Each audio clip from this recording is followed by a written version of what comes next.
soil charge triad to use on you has been decided. The soil that drinks thirst. Water blue. A heat that will scorch all creation. Fire red. And finally, from the eternal vitality of life, evergreen. I summon you, Bismarck!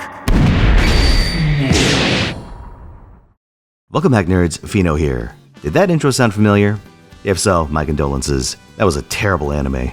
But here I am with a guide for Ruler Da Vinci. She's the welfare servant of the upcoming summer adventure event, and let's see if she's any good. Da Vinci's first skill is a 3-turn rainbow buff with modest magnitudes of each card type. It caps out at a 5-turn cooldown, giving it fairly high uptime. Da Vinci has a Saber-style card loadout with 2 arts and 2 buster cards, so you can expect to get a fair bit of mileage out of this. Next up is a targeted battery and NP gain effect. Unfortunately, I'm not super convinced about using Da Vinci as a loop support since the battery caps out at 20%, which is 10% shy of a pretty useful number. If anything, I'd use it opportunistically to get your NPs online mid-fight instead of building a team around it. Rounding out her regular skills is a party NP damage buff with 1 stack of overcharge that also reduces enemy crit chance. Again, small potatoes effect magnitudes.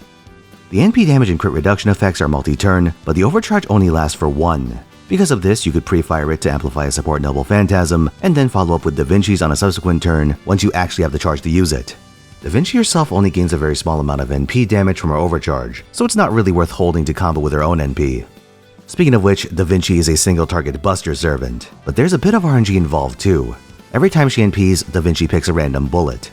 The red bullet is a multi-turn party attack buff, the blue bullet is a 20% party charge, and the green bullet dumps out 30 stars.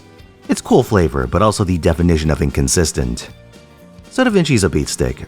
She doesn't really do all that much for players with long-established accounts, and her combination of generic and random effects makes it hard to build specialized teams around her. Her value, consequently, is mostly for new players. As a ruler, she has defensive class advantage against all of the standard classes except Berserker, and she only does reduced damage to Avengers. So until you find specialized beat sticks, you can splash in Da Vinci as your single target attacker. Her ascension items come from the event itself, and ruler skill materials are quite generous as well, only needing small amounts of every skill gem before level 8. If you want to combo her with some freebies, you'll have a very good early game setup by this October. First of all, pick Zhuge Liang as your free 5-star on finishing Fuyuki. Then, once the Cinderella Elizabeth event comes out for Halloween, you can get Aerial Drive from the event shop. It's a buster/NP damage craft essence with starting charge. With this combo, you'll have Da Vinci's NP available immediately with some relevant buffs as well. Now, I will warn you that Chaldea Summer Adventure has no rerun as of this recording, so absolutely make sure you get her this year. Even if you're a longtime player, you'll want the extra body for tower events. Otherwise, you'll be stuck waiting and hoping for her to get added to Evocation down the road. But yeah, thanks for watching. Like if you enjoyed this video, subscribe for more, and come watch me at twitch.tv/Finotaisen where I stream every weekend, 3 PM Pacific time, Friday through Sunday.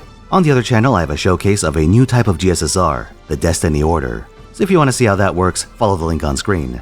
Till next time.